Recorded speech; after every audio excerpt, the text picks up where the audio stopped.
bagiye hejuru y'imigwego abashira ku nzu arabatwikiriza imigwego ariko amaze kubahisha bamaze kurokoka. Ndashimira Imana umurongo wa 21 w'igice cya kabiri baduha inama yo kutavuga amagambo menshi kuri uyu munsi. Musome igice cya Yosuwa cya kabiri umurongo wa 21. Yosuwa igice cya kabiri umurongo wa 21. Hari amagambo meza ariko nimushaka gusoma icyo gice cyose muzahere uko basezerana umurongo wa 8 ngo basezerana uko bazagira bati bazabigenza.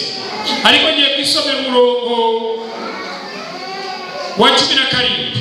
Abo bagabo baramusubiza bati iyi ndahiro turahiye nta mugayo uzatubaho nitugera muri iki gihugu uzapfundike aka kagozi gatukura kwidirisha uducishije. Ariko so na nyoko na bene so nabo mu rugo rwa so bose uzabateranirize he? Ibintu birakomeye. Nihagira umuntu uva mu nzu yawe agasohoka amaraso ye niwazagira gute? Kandi mw'abantu umuntu usohoka muri iri torero akaja hanze, murabona ko umurage wari uri gutangwa hariya n'abayisiraheli abatasi 10 baravuze ngo umuntu uzasohoka akava muri iyi nzu akaja hehe? Kandi umuntu uzava muri iyi nzu ruzima akaja hehe? Azahahurira n'iki? N'idubu. Umuntu uzasohoka muri iyi ntambara izabiruma twamaze gutera tuje gufata igihugu kandi Imana yamaze kudusezeranya ko tuzagifata. Mu mateka abanza marayika Rahabu nawe ngo yari yamaze kubona abo bagabo ngo ababonye ahita yemeza ngo iki gihugu muzagifata. Nyamara kandi murebe abatasi 10 bo bari bamaze kuvuga ngo twasanze y'abagabo y'Uwiteka. Kandi mu mabwiriza hasi batubwira bavuga ko bamaraga kubaga uwo mwana w'intama ngo amaraso bagomba kuyasiga ku nkomanizo z'iki. Nababwiye ko Gashumi ari ikimenyetso cy'amaraso yawe. None amaraso y'umwana w'intama agiye gusigwa ku nkomanizo z'iki? Ku bisingiti by'umuryango. Buri wese asigeho. Ikamubwira amabwiriza yari yatanzwe cyangwa ntabwo yari yatanzwe? Hari abatarabikoze. Ndibuka igihe kimwe bigeze gutaha umukwe imvura iragwa. Nuko imvura iguye umuhungu umwe wari urakimbagira baramubwira bati shaho nta wakimbagira na bote. Namwe nimureba ubwo bukwe bari gukamera umuntu yambaye ikiraro yambaye bote. Nuko umuhungu aravuga ngo jewe inkweto yanjye sindayishyira hehe ubyo. Nuko yigira akagarara tubakagarara bahoze mu bukwe bwa Yesu hose. Ntabwo muzi ko kagarara yagezemo akanga kwambara ikanzu y'iki? Yari itahari cyangwa yari hari? Nuko uyu muhungu nawe nuko uwo munsi ati jyewe ndambara bote. Nuko raza yambaye bote maze abandi baramureba bati hashi pamo. Yari yabukereye ariko ntiyagira gute? Ntiyabuta.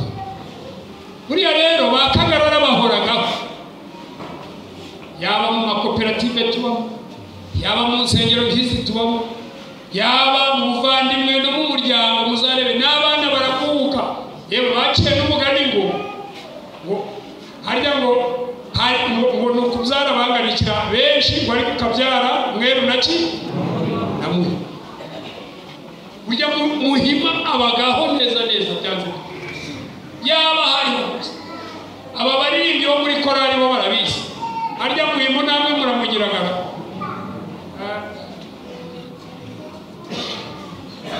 Ngo nukubyara mweru naki muhimo wavuze gukira. Ikinyarwanda cyacu kivuga gute?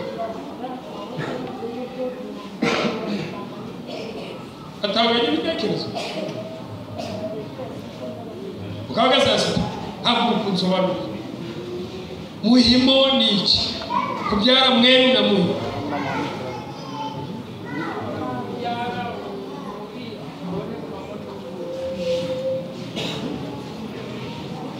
Ishari wakoze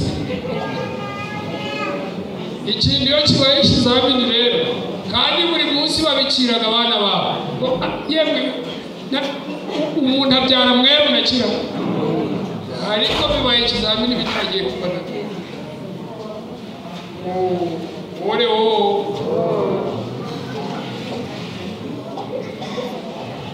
reka mbabwire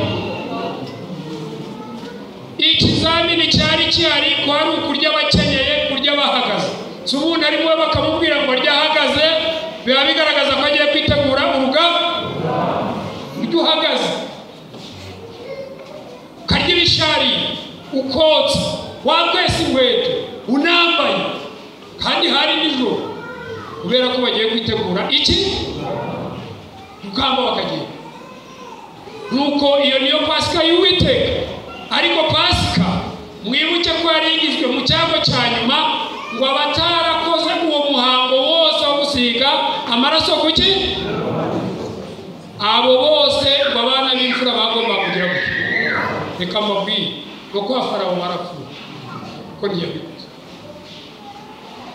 reka mbabwire muri iri somo igitangaje kirimo ngo n'abanyagiputa biganye abayisirayeli abana babo bararokose marayika murimbuzi yarazaga yabona ikimenyetso yari yikiraho abanyamahanga babyiganye bagasiga marayika arahagera agataba ntibakirimbutse bubahirije iki nibyo tuvugaga ngo hari n'abizera bagira baburaga ngo baragira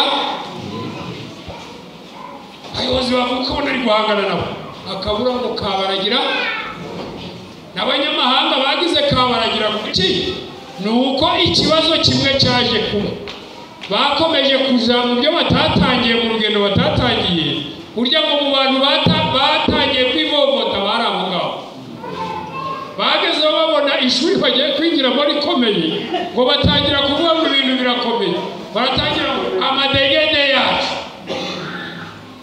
ibyo twaryaga mu Egiputa bigize bite turabikeneye maze ngo uzi iyo izaki ari guporomota umwaka baratangiye umwuka ukabura zagutse kubera hari habonetsemo abijujuta maze abayisirayeli baruhuka bose bijujutira imana ariko inyandiko iratubwira ngo abijujuse bose baheze he gutaha natinye ukuntu Imana ari umukozi w'umuhanga Imana ngo yakuye ikigero cyose cy'abatizera bose baguye mu butayu ngo hambuka batarengeje imyaka 20 bataza amahirwe n'amakimbirane maze abariho Yosuwa na Kalebu baje kuyobora urugamba maze abahungu bararwana baratsinda haleluya igihe uzijujutura Imana izatoranya abandi bokwa tuzavuge ngo ubwo utabikoze ngo harabura bagira bate ababikora ni wijujuta abandi bazagira bate babikore uburi imigisha abandi babona imigisha izina ry'Imana rihimbazwe nshuti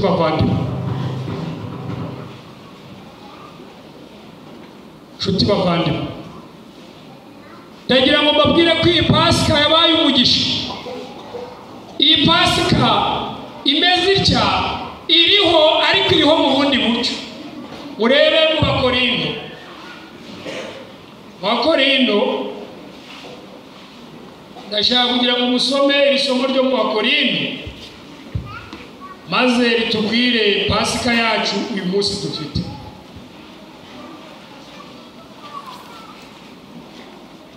pasika yacu dufite uyirebe iyi pasika nayo bararikira bibe pasika yanyu y'iteka ryose iyi pasika rero abantu benshi baravuga bati ntabwo mubizi uyu munsi ni kuri pasika ariko se pasika ni iyihe inyandiko iratubwira mu gice cya 5 ahari nibyo Rwambere rw'Abakorinto igice cya 5 ndahera ku murongo wa 6. Umva abanyakaguhu namwe banyarugina, kwirata kwanyu si kwiza. Timuzi yuko agasemburo gake gatuburira wa ryose, nuko nimwiyezeho umusemburo wa ryari kugira ngo mubiki mwe mutakiri mu musemburo wa ryari koko, kuko Pasika yacu yatabwe ari wende. Iyo Pasika mahali, iyo Pasika nziza mahali. Pasika mahaye ni Kristo wenyine. Amaraso ye y'isezerano rye niyo maraso, kandi niryo sezerano ry'iteka ringana iki. Ku bihe byose isezerano yadusomeye mwene data ngo ntiryakomezwa hatariho iki. Byari ngombwa ko Kristo acungura umuntu hamenetse iki. Nguko amaraso y'amapfizi n'intama n'ihene byamenaga amaraso kugira ngo bikize umunyabyaha. Uyu munsi Kristo akiza umunyabyaha binyuze mu kumena amaraso ye. Izina ry'Imana rihimbazwe. Nshuti muvandimwe, uyu munsi wa none Yesu amaze kubira ibyuya bivanze n'amaraso ari ku musaraba, yaravuze ati ubu noneho nirehereje abantu bangana iki. Yesu yirehereza abantu kubw'amaraso. Ndashaka kubibutsa uyu munsi dufite gahunda y'umunsi mukuru ukomeye.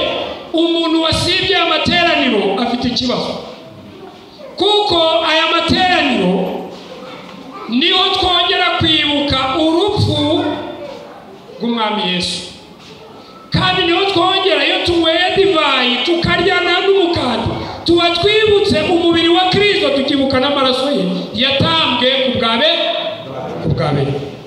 Nasomye amagambo akomeye cyane.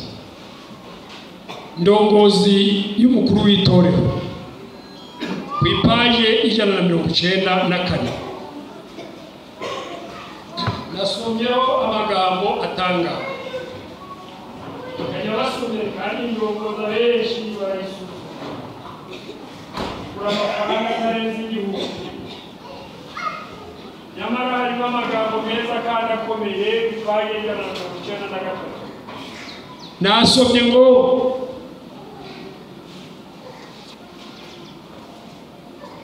imwe mu nshingano y'umukuru w'itorero ni ugufasha pasitoro ifunguro ryera no kuriyobora. Abejejwe gusa cyangwa abakuru b'itorero nibo bagomba kuyobora uyu muhango. Ifunguro ryera ni umwe mu mihango ikomeye kandi yubashywe cyane n'itorero. Ni umuhango mwiza cyane kuko utera ibyishimo, uduha noneho ukaba mu itorero, ukaba n'igihe cyo kwisuzuma mu mutima no gusaba imbabazi. Uduha igihe cyiza cyo kwivugurura, gutera umwete no guhemburwa mu by'umwuka. Nuko rero kubasha kuyobora itorero muri uwo muhango wera ni kimwe mu bikorwa by'umwuka by'agaciro cyimbitse nk'umukuru w'itorero urarikirwa kuzakora. Buryo umukuru w'itorero udategura ifunguro aba afite ikibazo. Yarakomeje aravuga ngo uyu muhango dutera kuvugurura isano dufitanye na Yesu. Umuhango w'ifunguro ryera uha abantu akanya, ubaha amahirwe yo kongera kunoza, kuvugurura no kubaka isano zacu n'Imana n'abagenzi bacu abizera bo mu itorero, mu gihe bafatanyiriza hamwe kozanya ibirenge, kurya no kunywa by'ibimenyetso by'urupfu rwa Kristo. Bituma bibuka ko bakeneye ubuntu bw'Imana n'urukundo rubabarira. Izina ry'Imana ry'imbaraga, kandi bakumva bafitanye umushyikirano hagati yabo ubwabo. Ifunguro ryera ryagombye kunga abizeye, nyamara hari bamwe tubigeraho maze twamara guseka ukabona baranyonyombe bagize bate uri wowe. Ni igihe cyo kwiyunga tugasangirira hewa hamwe, maze kandi bakumva bafitanye umushyikirano hagati yabo ubwabo. Ifunguro ryera ryagombye kunga abizera bacu, ikabafasha kuvugurura bagasubizwa bushya kugumana imbaraga nshya, icyizere cyo gukomeza gukora umurimo w'Imana hano ku isi. Haleluya. Ni kangahe dukwiriye kwibuka urupfu rw'Umwami Yesu Kristo. Yesu aravuga ati mugiye kubikora kugeza igihe nzagira gupfa. Umuntu utinya kubikora Yesu yaraje abwiriza. Umva rero aravuga ati igihe cyose n'aba ari hose ifunguro ryera ritewe ni ngombwa ko iteguranwa ubwitonzi kuva ku cyo hejuru kugeza ku cyoroheje. Uwo muhango ugomba gutangazwa hakiri kare nibura icyumweru mbere y'ukuba kugira ngo abantu bawitegure. Abadiyakoni n'abadiyakonikazi bagomba gutegura umugati na vino mbere y'igihe, kimwe n'aho umwaka uzabera cyane cyane aho kogereza ibirenge. Ninde rero ukwiriye kuza kuri ifunguro ryera? Zindana ninde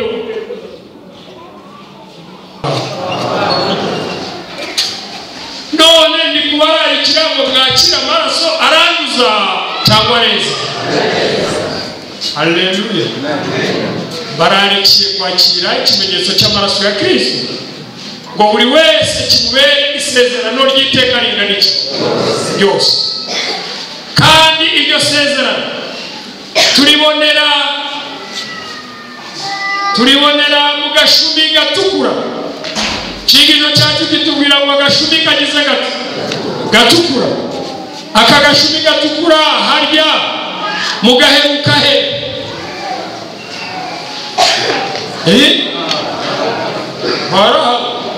Hari umugabo warahabu wari uwuhe? Atanga isezerano ry'iki? Ikamana we hari umuntu uri guca amande yawe, aca amande mwese. Yatanze isezerano ry'umushumi ugize gute cyangwa se akagozi kagize gate kazaba kari hehe? Mugisha. Nanjye ndabifuriza gushyira ikimenyetso ku idirisha rya buri nzu yawe. Maraya Rahabu yashyize ikimenyetso ku idirisha ry'inzu y'umuryango wanjye kugira ngo abatasi nibaza cyangwa abayisirayeli bigira muri kiriya gihugu babaze gutsinda, maze ngo inzu yabo itazakorwaho n'umuryango wabo, bazarokorwe izina ry'Imana ribaho. Ese agashumi gafite akamaro? Iri sezerano byantangaje kubona rifatwa n'umuntu bita Maraya Rahabu, umuntu wari umenyereye umumaraya, akavugwaho amateka ko ari we wakijije Isirayeli ingano iki yose. Afasha abatasi arabacumbikira. Igihe abantu b'Isihoni bamukurikiraga baramubaza bati banyuze hehe abagabo banyuze aha tubonye? Maraya Rahabu mwumve namukwewe bwiye ati baratambutse, ati ndababonye barirutse diridiri bahise nimukurikire. Harya bari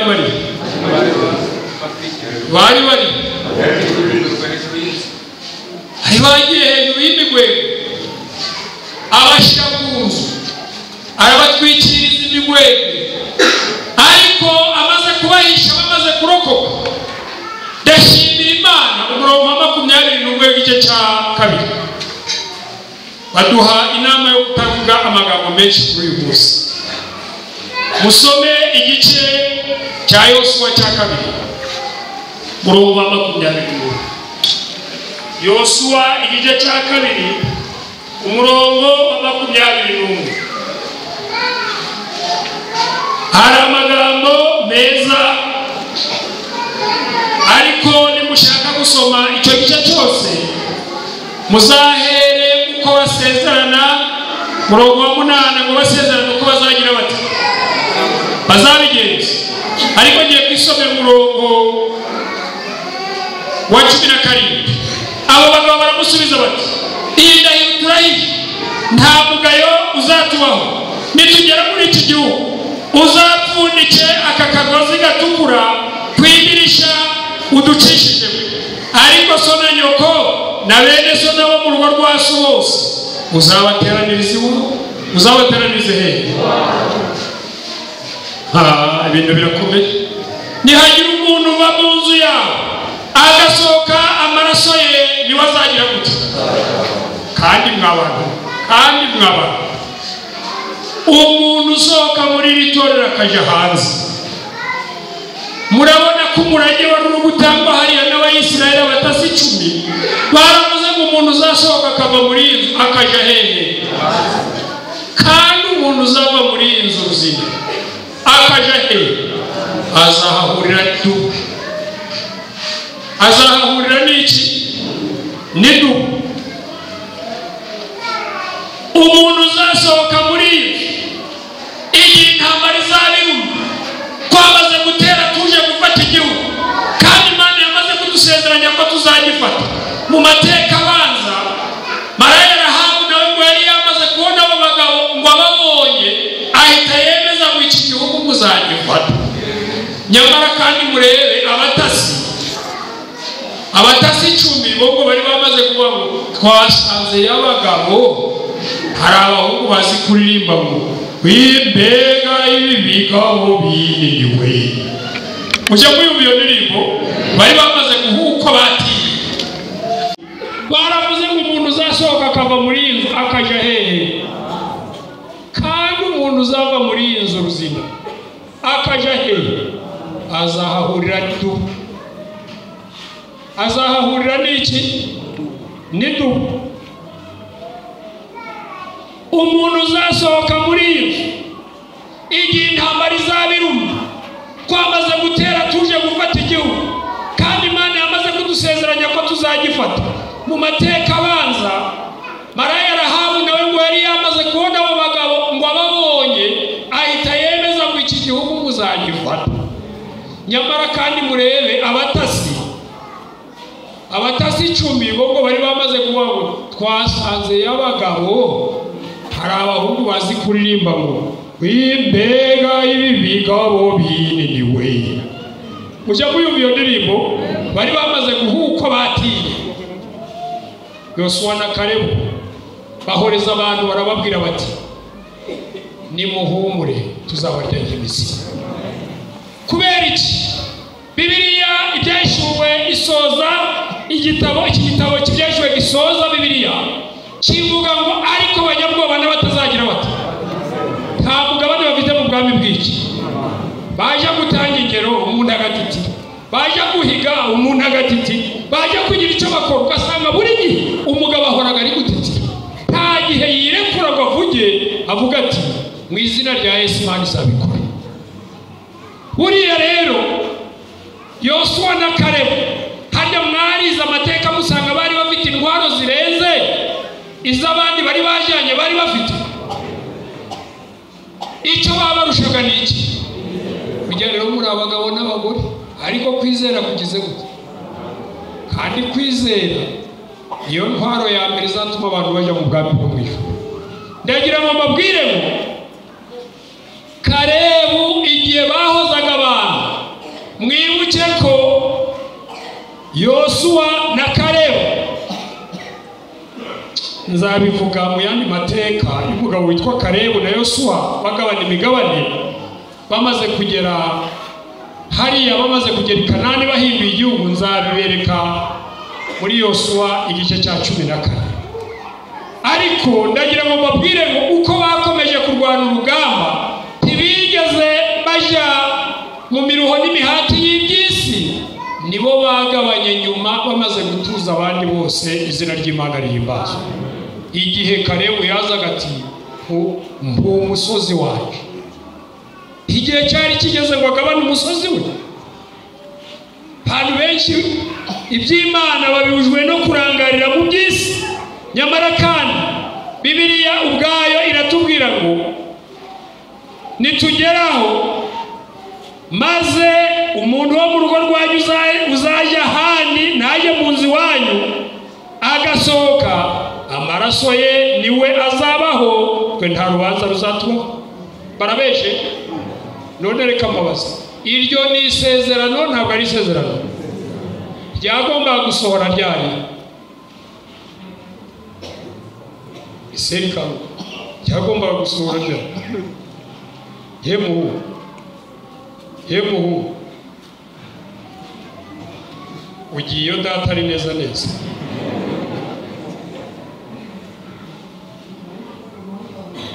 Burya se abumvise komeza usoma ariko ntuhunyize nka utuko. Nyamara nabibonye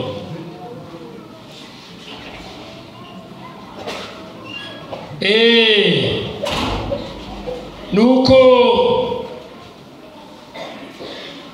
kandi umuntu wese uzaba ari hamwe nawe mu nzu, amaraso ye azatubeho ihagira umwaka. Niba umuntu ari mu nzu yagumye ayisezerano rimusaba akagira icyaba, yewe hagize uwacu wamukoraho tuzamuriho. Reka mbabwire, hanze hazaba iki? Umuntu uzaba ari mu nzu ntacyo Yesu yamutwara, ntacyo Yesu ashobora kugira gute kumutwara. Ariko nutubura tuzagibwaho n'urubanza rw'indahiro turahishe. Bahanye isezerano umurongo wa 21 nsohoreza muri iki gice. Nawe arababwira ati bizabe gute yewe jo? Bizabe harya bari bavuze ngo iyi ndahiro turahishe. Hari abantu bamara kurahira ibyo barahiye ntibagire bati ntibabisohoze. Ubu hari iteraniro ryinshi bageze kuri Yorodani bararahira bati mwana n'aya mahame yose tuzagira gute? Tuzayakora. Harya murahiriraga n'iryo guterana kwera naryo bararirahiraga iyo bagiye kubatizwa. Hari abayicaga aya mahame abantu bakayarahirira, nyamara n'uyu mugore hari amasezerano yarahawe, ayahawe n'abatasi 10 n'abangahe na 2. Ariko reka mbabwire, harya ubwo 10 bagezeyo. Reka mbabwire, uru rugendo ruri kugenda ariko abazarugeraho ni mba muri kubireba nawe. Harya ubwo abatasi 10 n'abandi 2 abenshi n'abahe bose bazana inkuru imeze gute? Ariko 2 Bibiliya ikatubwira ngo ntukajiyo benshi bagize bati nubwo wamwe hagararira Imana, hagararira amahame y'Imana. Nubwo yaba ari perezida wa repubulika, nubwo yaba ari abaminisitiri, bagakubwira bati iki tegeko ry'Imana uzahagarara. Haleluya. Imana irashaka ko tuyibera abavugizi, tukaba abambasaderi b'isi n'ikibano b'Imana n'ijuru. Murongo wa 21 mwawugezeho. Bizabe nk'uko namwe mugize gute? Maze arabasezerera baragenda. Nyuma murebe icyo yaje gukora. Yakoze iki? Harya kagozi yari yagahawe n'abantu. Ubwo mugiye kuvuga ngo niwe wagashatse. Niwe wagashatse. Waba usomye ucuritse Bibiliya. Bamaze kumubwira ngo dore ngaka kagozi kagize gato. Barakamuhaye. Ntabwo Imana itubaza icyo itaduhaye. Imana itubaza icyo yagize gute? Yaduhaye. Nuko Imana nguko abatasi bajyaga gutata bari mu rugendo, nibo bamubwiye bati ngaka kagize gato uzagapfundike hehe?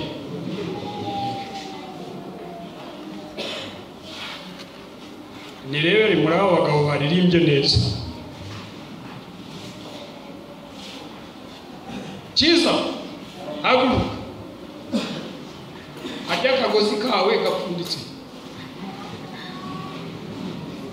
kakasa kanje kawe gatukura gapfunditse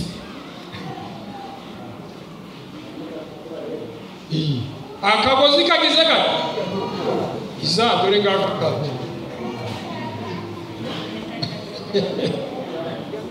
akagozi kawe gatukura gapfunditse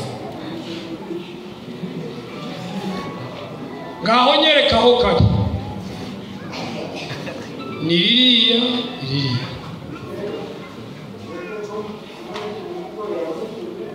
yego akoze cyane ngaho buri wese nakorewe akagozi ke gatukura karahari akagozi gatukura karahari wagapfunditseho impamvu ndi kubabwira ngo ni mugapfundike nuko umuhoza agiye kuza umuhoza agiye kugira gute kandi umuhoza agiye kuza azahora umuntu wese utaragumye mu nzu kandi mu idirishya rye ntashyireho agashumi kagize gato maraya arahawe akagozi yasigiwe aragenda agashyira ku idirishya ryerekeye mu wuhe mudugudu nuko kerekera aho bagomba kubona rwose nuko baraza bararwana Imana ntijya yibagirwa isezerano yasezeranye n'abantu bayo maze aba bagabo bamaze kurwana kubera ko abambutse bakagerayo bari abantu bose bari hasi y'ikigero cy'imyaka 20 uretse Yosuwa nande abagombaga kuzuza isezerano ni Yosuwa nande bantu b'Imana na Kalebu. Yosuwa na Kalebu bayobora urugamba nuko igihe bayobora urugamba baragenda bageze mu mudugudu bamaze kuhagera maze ku mutima Imana ibibutsa isezerano bati yewe Yosuwa nubwo urugamba turi kurutsinda wibuke ko ari umugore twasezeranije watugiriye neza. Haleluya. Gira neza ineza uzayisanga he. Yosuwa ati nyabuneka nimurebe neza.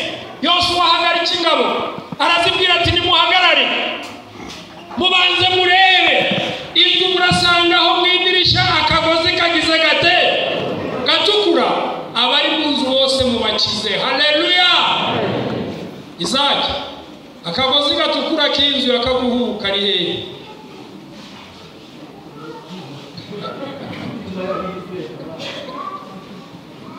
Akagozi gatukura nuko igihe barebye kari idarapo maze abantu batingirira idirisha riherereye mu mudugudu maze baragenda bamaze kuhajya bakinguza abantu.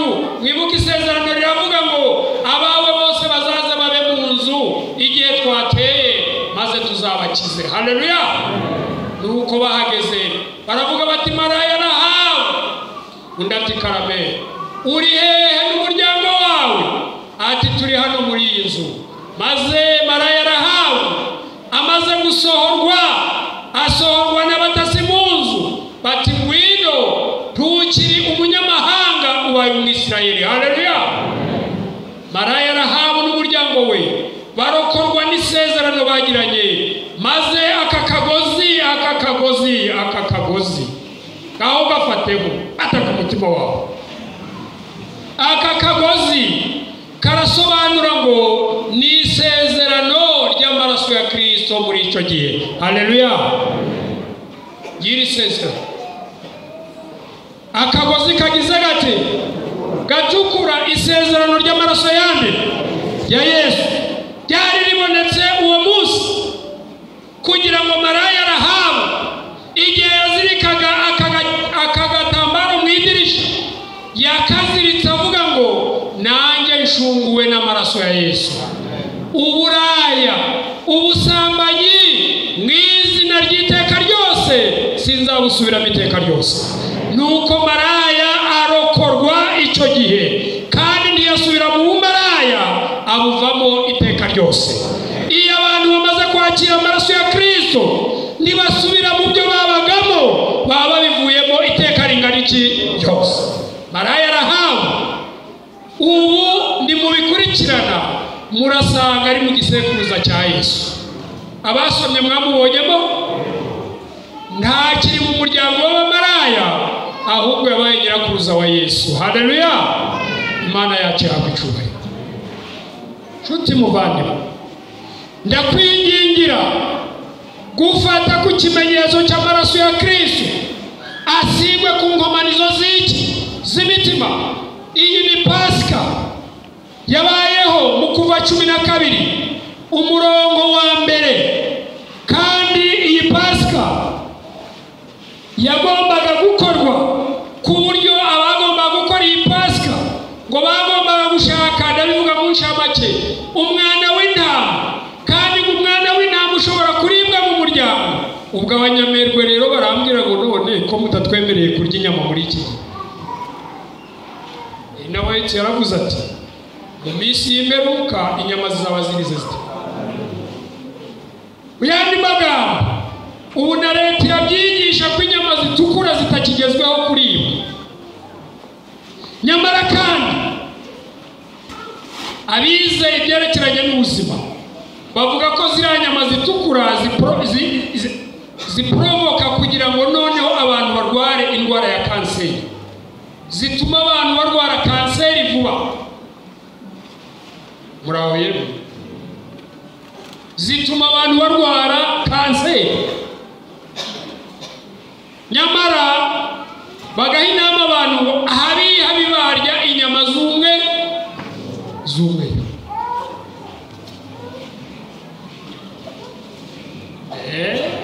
Abo kuri Pasika rero no kuri Noheli nteye ingoma icyo.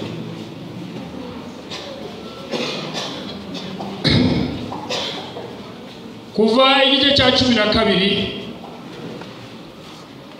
ndashaka kugira ngo noneho aya magambo nyasome. Igihe ibyago 7 byari bimaze gusuka, ndetse bategereje icyago cya nyuma, niho hongeye kuboneka ikimenyetso gikomeye cy'amaraso ya Kristo. Kandi iki kimenyetso gikomeye, Uwiteka abwiriza Mose ibya Pasika. Iri jambo Pasika riva mu rurimi rw'icyongereza rivuga ngo pass over. Abize icyongereza Pasika bivuga ngo ni pass over. Mu Kinyarwanda ugeranije wavuga ngo ni ukunyuraho cyangwa kugira gute, guhita utambuka, pass over. Noneho Abayisiraheli bagiye kuva mu Egiputa, Imana yabakoreye urugendo bagomba kugenda, ibaha n'amabwiriza. Uwiteka abwiriza Mose na Aroni mu gihugu cya Egiputa, uku kwezi kuzababere imfura y'amezi. Haleluya! Reka mbabwire, uyu munsi uzababere imfura mu yindi minsi. Haleluya! Nuko arababwira ati kuzababera ukwezi kwa mbere mu myaka, mubwire iteraniro ry'Abisirayeli ryose kuwa 10 w'uku kwezi umuntu wese yendera umwana w'intama uko amazu yabase ari, umwana w'intama umwe mu nzu imwe, kandi niba inzu ari nto itari bumara umwana w'intama asangire n'umuturanyi we, bahereranye, izina ry'Imana rihimbazwe. Bawufatanye uko umubare w'abantu uri, uko imirire y'umuntu wese iri, aba ariko muzabara umubare w'abasangira umwana w'intama wanyu cyangwa umwana w'ihene. Tuzagira inenge, muzabisekuru bitaramara umwaka, muzawukure mu ntama cyangwa mu ihene, muzawurindiriza umunsi wa 14 w'uku kwezi. Iteraniro ryose ry'Abisirayeli bazawubikire nimugoroba, bazende ku maraso bayasige ku nkomanizo zombi no mu ruhamo rw'umuryango by'amazu bawuriremo. Muri iryo joro bazarye inyama zawo zigize zite, zokeje. Bazirisha imitsima itagize gute, itasembuwe. Bazirisha n'imboga zigize zite, zisharira. Ntimuzazirye mbisi cyangwa zitetse keretse zokeje. Igihanga cyawo n'iminono yawo n'ibyo mu nda byawo ntimuzagira icyo musiga ngo kirara. Israel muzazose uko aba ariko muzazirya. Muzazirye mukenyeye mukwezi inkweto mwitwaje inkoni, muzazirye vuba vuba. Iyo niyo Pasika y'Uwiteka. Iyi niyo Pasika yande y'Uwiteka. Kandi mu mabwiriza hasi batubwira bavuga ko bamaraga kubaga uwo mwana w'intama ngo amaraso bagomba kuyasiga ku nkomanizo z'iki. Nababwiye ko gashumi ari ikimenyetso cy'amaraso yawe. None amaraso y'umwana w'intama agiye gusigwa ku nkomanizo z'iki, ku bisingiti by'umuryango. Buri wese asigeho. Nikamabwira amabwiriza yari yatanzwe cyangwa ntabwo yari yatanzwe? Hari abatarabikoze, hari abatarabikoze. Ndibuka igihe kimwe bigeze gutaha umukwe, imvura iragwa. Nuko imvura iguye, umuhungu umwe wari urakimbagira baramubwira bati shaho nta wakimbagira na bote. Namwe nimureba ubwo bukwe bari gukamera, umuntu yambaye ikirago yambaye bote. Nuko umuhungu aravuga ngo njyewe inkweto yanjye sindayishyira hehe ubyo. Nuko yigira akagarara. Tubakagarara bahoze mu bukwe bwa Yesu hose. Ntabwo muzi ko kagarara yagezemo akanga kwambara ikanzu y'iki. Yari itahari cyangwa yari ihari? Nuko uyu muhungu nawe araha. Nuko uwo munsi ati njyewe ndambara bote. Nuko raza yambaye bote, maze abandi baramureba bati hashi vamo. Yari yabukereye ariko ntiyagira gute, ntiyabuta. Buriya rero bakagarara bahoragaho, yaba mu makoperative tubamo, yaba mu nsengero nk'izi tubamo, yaba mu buvandimwe no mu muryango. Muzarebe n'abana barakuka. Yewe baciye n'umugani ngo harya ngo ni ukubyara bangarikira benshi, ngo ariko ukabyara mweru naki na muhi. Burya muhima abagaho neza neza byanze. Yaba hari aba baririmbyi bo muri korali bo barabizi. Harya muhimo namwe muramugiragara.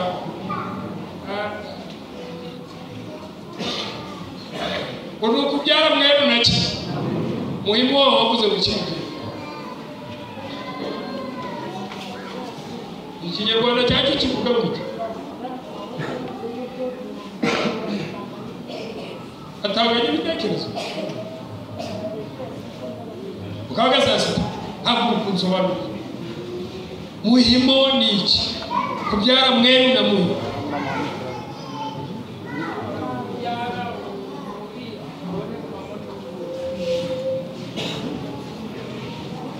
Ishyari wakoze. Ikindi iyo kibaye ikizamini rero, kandi buri munsi babikiraga abana babo. Yemwe umuntu abyara mweru na kirabo, ariko bibaye ikizamini bitagiye kubana.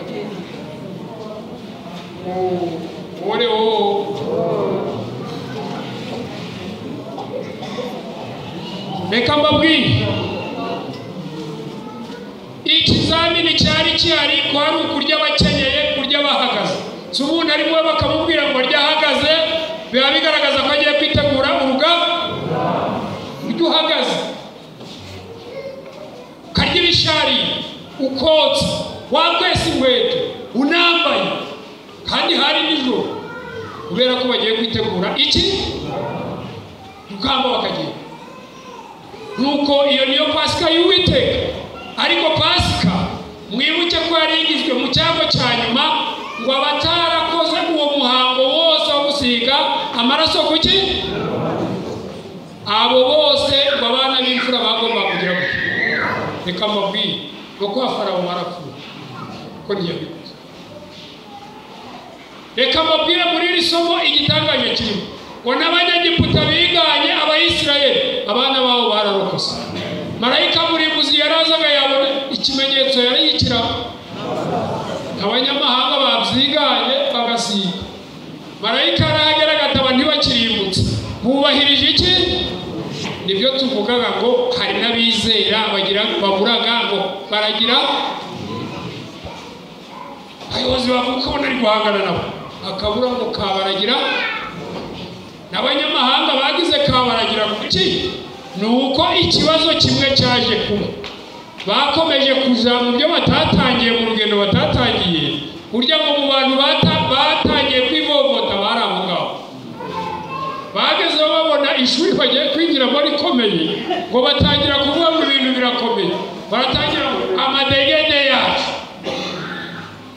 ibyo twaryaga mu Egiputa bigize bite, turabikeneye. Maze ngo uzi iyo izacyari guporomota umwaka baratangiye, umwuka ukabura zagutse kubera hari habonetsemo abijujuta. Maze Abayisiraheli baruhuka bose bijujutira Imana, ariko inyandiko iratubwira ngo abijujuse bose baheze he gutaha. Natinye ukuntu Imana ari umukozi w'umuhanga. Imana ngo yakuye ikigero cyose cy'abatizera bose baguye he mu butayu, ngo hambuka batarengeje imyaka 20 bataza amahirwe n'amakimbirane. Maze abariho Yosuwa na Kalebu baje kuyobora urugamba, maze abahungu bararwana baratsinda. Haleluya. Igihe uzijujutura Imana izatoranya abandi bo kwa. Tuzavuge ngo ubwo utabikoze ngo harabura bagira bate ababikora. Ni wijujuta abandi bazagira bate babikore. Uburi migisha abandi babona imigisha, izina ry'Imana rihimbazwe. Nshuti bavandimwe, nshuti bavandimwe, ndagira ngo mbabwire ko iyi Pasika yabaye umugisha. Iyi Pasika imeze itya iriho, ariko iriho mu bundi buryo. Urebe mu Bakorindo, ndashaka kugira ngo musome iri somo ryo mu Bakorindo, maze ritubwire Pasika yacu uyu munsi dufite.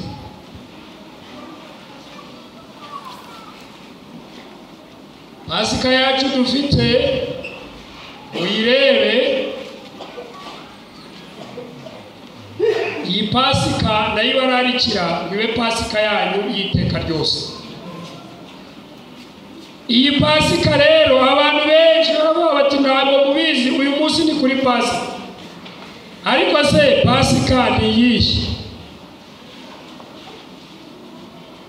Inyandiko iratubwira mu gice cya 5 ahari nibyo kwa mbere b'Abakorinto igice cya 5 dahera ku murongo wa 6. Umva abanyakaguhu namwe banyarugina, kwirata kwanyu si kwiza. Timuzi yuko agasemburo gake gatuburira wa ryose, nuko nimwiyezeho umusemburo wa ryari, kugira ngo mubiki mwe mutakiri mu musemburo wa ryari koko, kuko Pasika yacu yatabwe ari we nde. Iyo Pasika mahanga, iyo Pasika nziza mahanga. Pasika mahaye ni Kristo wenyine. Amaraso ye y'isezerano rye niyo maraso, kandi niryo sezerano ry'iteka ringana iki. Ku bihe byose isezerano yadusomeye mwene data ngo ntiryakomezwa hatariho iki. Byari ngombwa ko Kristo acungura umuntu hamenetse iki. Nguko amaraso y'amapfizi n'intama n'ihene byamenaga amaraso kugira ngo bikize umunyabyaha. Uyu munsi Kristo akiza umunyabyaha binyuze mu kumena amaraso ye, izina ry'Imana rihimbazwe. Nshuti muvandimwe, uyu munsi wa none Yesu amaze kubira ibyuya bivanze n'amaraso ari ku musaraba, yaravuze ati ubu noneho nirehereje abantu bangana iki. Yesu yirehereza abantu kubw'amaraso. Ndashaka kubibutsa uyu munsi dufite gahunda y'umunsi mukuru ukomeye. Umuntu wasibye amateraniro afite ikibazo, kuko aya materaniro niho twongera kwibuka urupfu rw'Umwami Yesu, kandi niho twongera iyo tunyweye divayi tukaryana n'umukati tuba twibutse umubiri wa Kristo, tukibuka n'amaraso ye yatambwe ku bwabe. Nasomye amagambo akomeye cyane, ndongozi y'umukuru w'itorero ku ipaje 194. Nasomyeho amagambo atanga kajya basomye kandi ndongoza benshi barayisoma kuri amafaranga atarenze igihugu. Nyamara harimo amagambo meza kandi akomeye ipaje 194. Nasomye ngo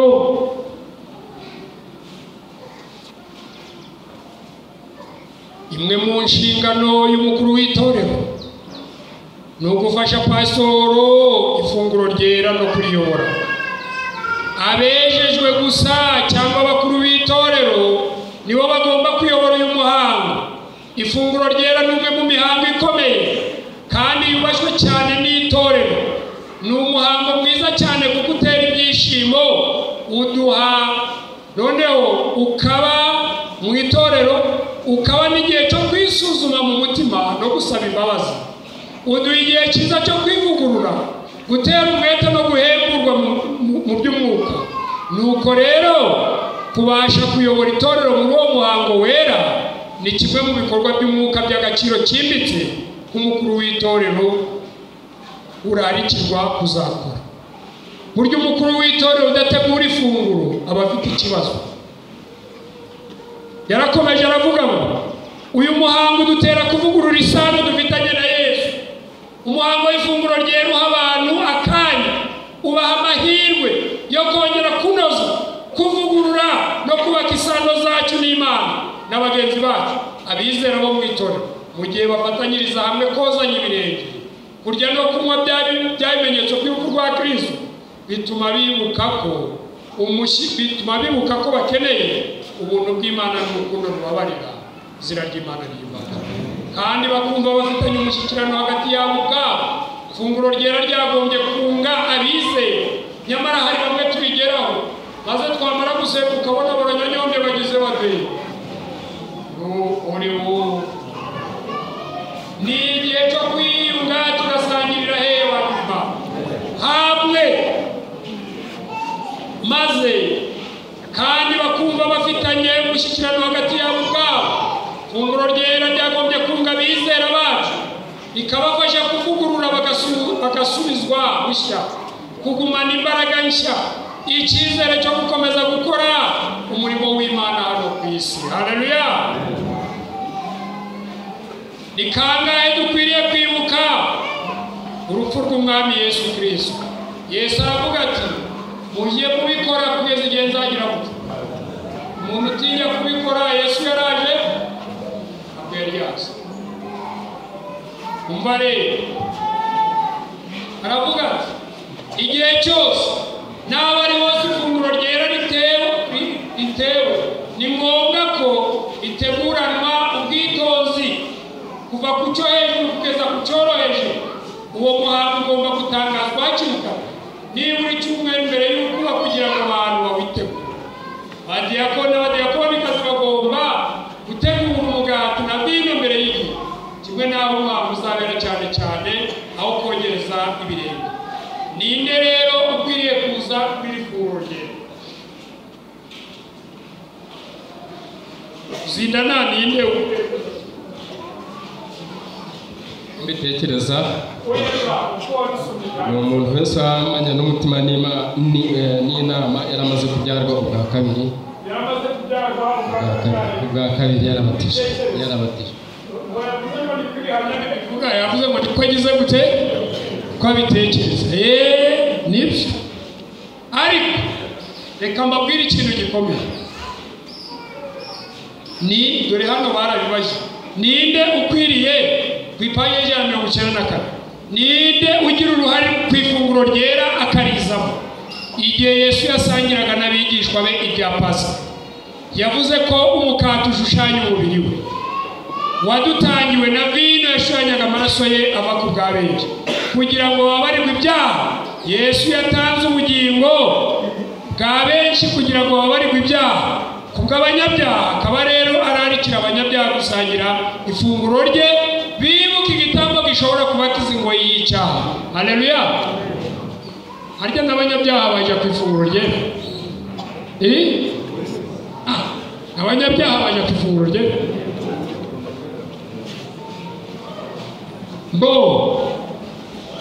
Buri wese wumva akeneye kubabarirwa ibyaha akwiriye kwitabira uwo muhango nk'ikimenyetso cyo kwezwa ibyaha bye. Izina ry'Imana rihimbazwe. Burya umuntu wamaze kwiyeza ku ifunguro ryera aba ari kuvuga ngo nta sano afitanye nawe. Ayizi dukwiriye kwegera ameza. Abakorinto Pawulo yabagira inama, arababwira ngo bindire bagire bati, ntabwo dukwiriye guhunga, ahubwo dukwiriye kwegera, noneho dusaba Imana imbabazi. Kansoze abadivanisi bose wa karindwi bakorera ifunguro mu mucyo, ntawe bimiriye. Buri muntu mukuru wese wifuza kwifatanya n'abandi mu ifunguro ryera abifitiye uburenganzira. Ntawe rero akazi k'abakuru b'itorero guhitamo, ntabwo ari akazi k'abakuru b'itorero guhitamo ngo uyu ararijyamo uyu ntaragira gute. Ako ntari akazi k'abapasitori, ahubwo Bibiliya iratubwira ngo buri wese yindire agire gute, yisuzume. Ntawe ukwiriye guheza undi ku ifunguro rigize rite ryera. Yesu yatanze urugero mu wifuzwa ibihe byose mu gitabo cy'Icyongereza paji ya 656 baravuga ngo Yuda nawe yahawe umwanya nande. None reka mbabaza, muboyo Yesu yogeje ibirenge na Yuda rimwe yarazi ko aramugambanira. Burya ngo kumwoza ibirenge kwari ukongera kumuha amahirwe ngo yimenye y'iki. Urukundo rwa Yesu rwageze no kuri Yuda, bigeze igihe aje kumwoza, kandi Yuda mu mutima we azi ko aragambanira nde Yesu. Nshuti bavandimwe, urukundo rwacu rukwiriye kwegera.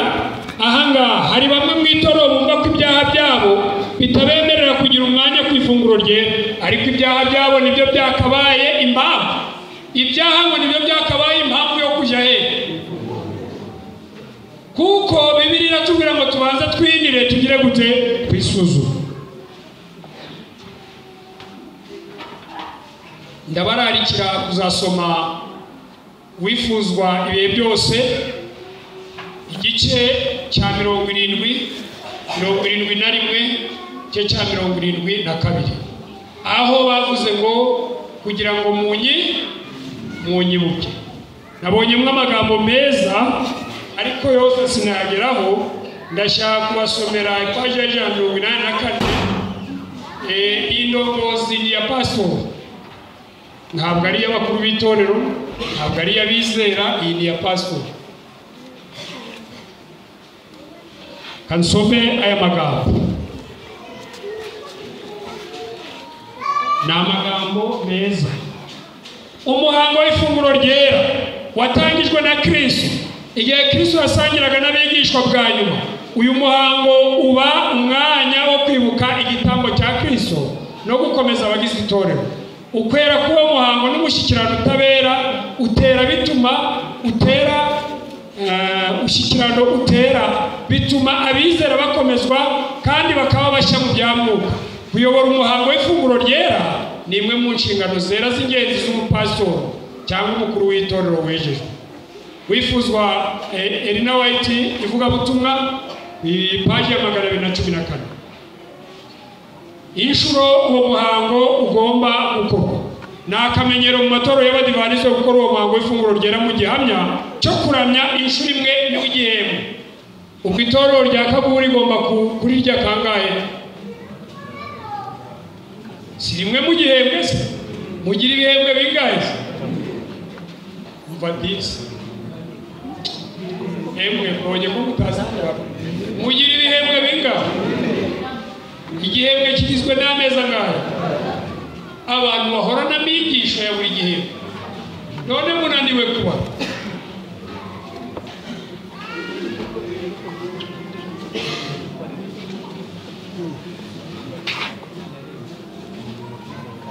ndashaka gusoma ayo magambo asoza. Ni bande bagomba kuja ku muhango w'ifunguro ryera?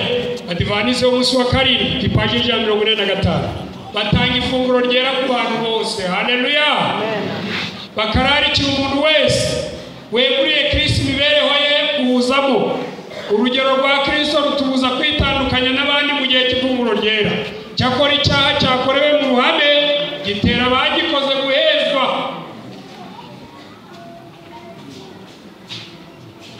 Kandi Mwuka Muziranenge niko yigisha. Uretse ibyo ntawe ukwiriye kugira uwacira iteka. Mana ntiyigeze bwira abantu gutoranya abakwiriye kujya muri uwo muhango. Ubundi se ninde ushobora gusoma ibiri mu mutima? Umutima nama w'umuntu ku giti cye niwo umuyobora niba akwiriye kujya muri uwo muhango. Nta muntu ufite ubutware bwo kubuza abandi kujya ku ifunguro ryera. Simana si nziza? Ubu reka mbabwire, ari abantu batanga uburenganzira. Yewe nigeze mba mu itorero rimwe, twajyagaho buri wese akareba ukwiriye kurijyaho n'udakwiriye kugira gute, tukabanza twaregana. Twamara kuregana abantu bagasohoka, abandi bakarisigara. Abandi bakarisigara. Mwagize amahirwe mwabwira itorero. N'ahandi ni ugucagura abaragira bate? Abararija. Ariko bo ibyo bakoze ntibahamanya naki? Ntabwo bahamanya n'ibyanditse. Ifunguro ryera rigizwe n'ibintu bingahe? Soza. Icya mbere ni ukozanya icya kabiri ni ugusangira umukati, icya gatatu ni ugusangira diva. Iyo ibyo bintu bitatu bitabonetse, ntabwo abadivantisite dutanga ifunguro ngo tuvuge ngo nimwakire umukati wa Kristo ukawurya ugaho n'abizera. Byagera mu mwanya wo gutanga divayi ukagakonora we. Ni ugusangira. Umuhango w'ifunguro ryera ni ugusangira ibya Pasika, tugasangira urupfu n'amaraso byane. Haleluya. Bangahe banejejwe ko dusangira umukati n'amaraso bya Yesu? Imana yo kabyara ibezeshe amaraso yayo kandi ibogeshe imitima yayo, kandi ngo mwese mwe mwaje mwasize amaraso he. Abatasize amaraso mupfundike agashumi gatukura. Imana icyo kimenyetso ikibaheremo gukizwa, kandi muri iryo sezerano ribi ryanyu iteka ryose nibyo mbasabira, kandi Imana ibiduhera ubuntu kuri uyu munsi mu izina rya Yesu.